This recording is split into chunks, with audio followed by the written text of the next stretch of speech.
ચાલો મિત્રો, આજે આપણે આધાર કાર્ડ ને પાન કાર્ડને લિંક કઈ રીતના કરવું એ શીખીશું। તો સૌથી પહેલાં આપણે મોઝિલા ફાયરફોક્સ ખોલીશું। એના પછી એની ઈ પોર્ટલની વેબસાઇટ ખોલીશું। ઈ પોર્ટલની વેબસાઇટ ખોલ્યા પછી એમના હોમ પેજ પર જઈશું। આપણે હોમ પેજ પર ગયા પછી ત્યાર પછી આપણે લિંક આધાર પર ક્લિક કરીશું। લિંક આધાર પર ક્લિક કર્યા પછી નવું ઇન્ટરફેસ ખુલશે। તેમાં તમારા આધાર કાર્ડ ને પાન કાર્ડ નંબર લખવાનો રહેશે। આધાર કાર્ડ ને પાન કાર્ડ નંબર લખ્યા પછી તમારે કન્ટિન્યુ પર ક્લિક કરવાનું રહેશે। કન્ટિન્યુ પર ક્લિક કર્યા પછી તમારે પાન કાર્ડને અને પછી કન્ફર્મ પાન કાર્ડ નંબર તથા મોબાઈલ નંબર લખવાનો રહેશે। મોબાઈલ નંબર લખ્યા પછી તમારે એક ઓટીપી આવશે। ઓટીપી આવ્યા પછી તમારે ઇન્કમ ટેક્સ પર ક્લિક કરવાનું રહેશે। ઇન્કમ ટેક્સ પર ક્લિક કર્યા પછી તમારે અસેસમેન્ટ યર સિલેક્ટ કરવાનું રહેશે, જે 2024-25 હશે।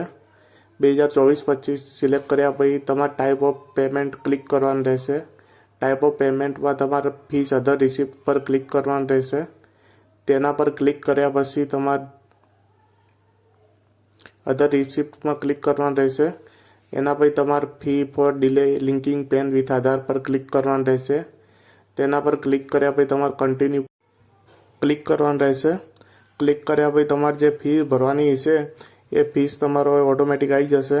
પછી તમારે કન્ટિન્યુ પર ક્લિક કરવાનું રહેશે।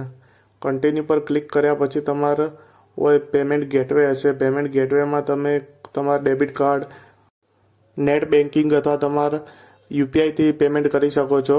તો આપણે કેનેરા બેંક સિલેક્ટ કરીશું। પછી કન્ટિન્યુ પર ક્લિક કરીશું। કન્ટિન્યુ પર ક્લિક કર્યા પછી તમારે પે નાઉ ઉપર ક્લિક કરવાનું રહેશે।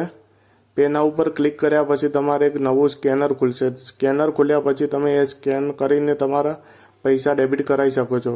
એના પછી એક રિસિપ્ટ નીકળશે। રિસિપ્ટ નીકળ્યા પછી તમારે પેમેન્ટ વેરીફાઈ કરવાનું રહેશે, જે 24 કલાક પછી થશે। આવા વિડીયો જોવા માટે ચેનલને સબસ્ક્રાઈબ કરો। Thank you.